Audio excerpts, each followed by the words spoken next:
سلامونه دوستانو، سهار مو بخیر. ګوټن مورګن. دوه جملې زده کوو د الماني ژبې. داسې وایو کله چې موږ وایو اکثره موږ وایو دا زما غلطي نه ده، خو نن به دا وایو چې دا زما غلطي ده.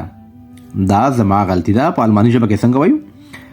Das ist meine Schuld.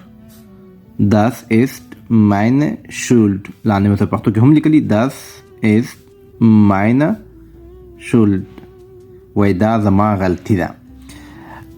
بیا موږ کله وایو وای زه په دې باوري نه یم، یعنی زما په یقین نه راځي، هیڅ باور نشم کولی. داسې وایو Das glaube ich nicht. Das glaube ich nicht. مطلب زه په دې باوري نه یم یا یقین مې پرې نه راځي. دوه جملې جوړوم روزمره. خدای دې وکړي تاسو ورڅخه استفاده وکړئ، اکاونټ سره فالو کړئ.